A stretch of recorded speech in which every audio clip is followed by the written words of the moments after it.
Good morning. Where is Gonzalo Lira? You may know who he is, you may not know who he is, but if you've been following me, if you've been following what's going on in Ukraine and you've been looking for independent journalism, he is one of the key guys that you probably have found.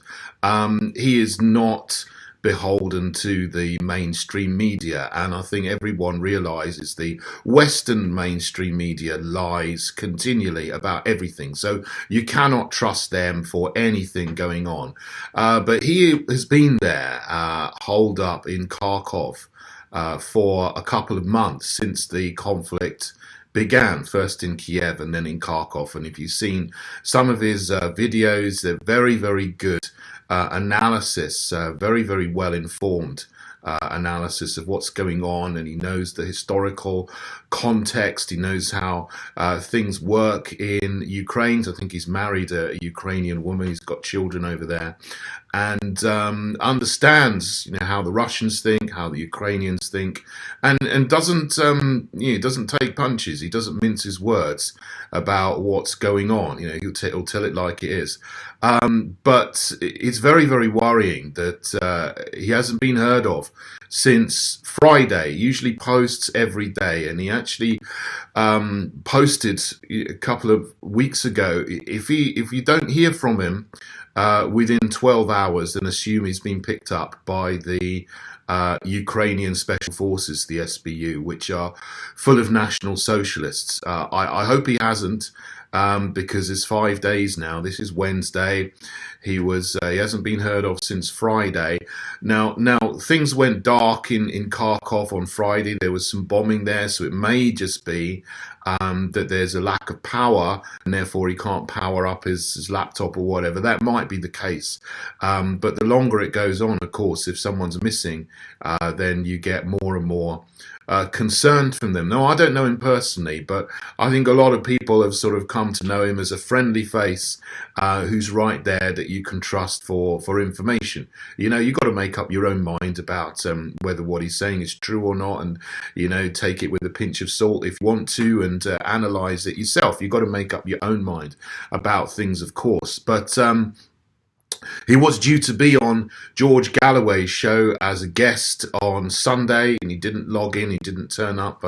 He said, he's concerned for him as well. And I think now all around the world, people are starting to be concerned for Gonzalo, and writing to the Chilean embassies. Hopefully they'll do something, because,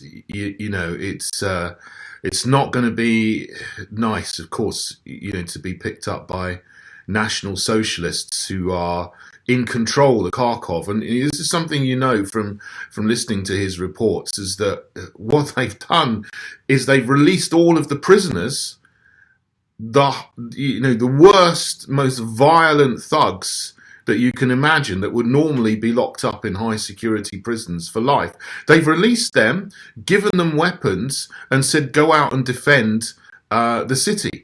But they're not just defending the city, they're making sure that innocent people, civilians who don't want to get involved, can't go anywhere, and are using civilians as human shields. And this is something that is, I first heard about this tactic in the Iraq war in the 90s, the first one with Saddam Hussein using people as human shields there.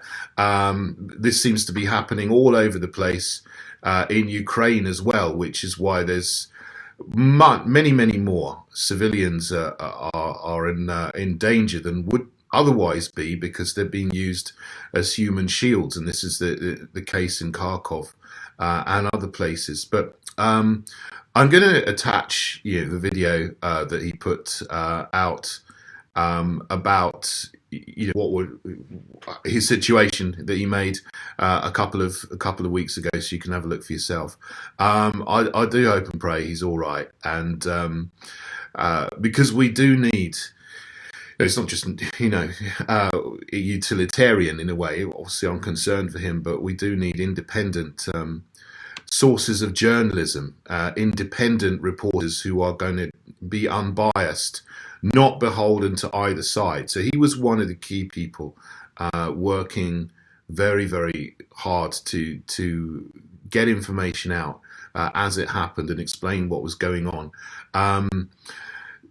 And you've also got the Duran is another good source. UK Column is another good source of information about what's really going on in Ukraine and at the moment with this conflict. Anyway, there we go. I hope he's okay. I hope he'll turn up sometime, but yeah, you just don't know. You really hope that the worst hasn't happened, but there are some bad people in Ukraine on both sides. Yeah, and the Zelensky regime are not full of angels like it's being portrayed in the Western media. There are some nasty, nasty National Socialists there, and we shouldn't be arming them. The West should not be arming National Socialists.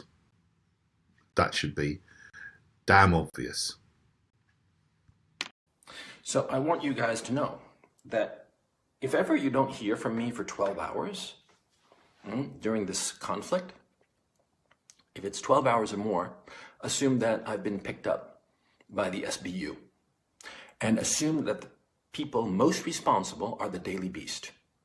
The Daily Beast who deliberately lied about me, claiming that I'm not in Kharkov, admitted to the fact that people are looking for me and want to get a hold of me in the very hit piece that they wrote, and that they contacted the Ukrainian government to make them aware that I'm in Kharkov, make them aware of my significance, make them aware so they can send some SBU goons to get me. Understand what the Daily Beast has done. And when I said, in the title of this, that the Daily Beast wants to kill me, I'm not being hyperbolic.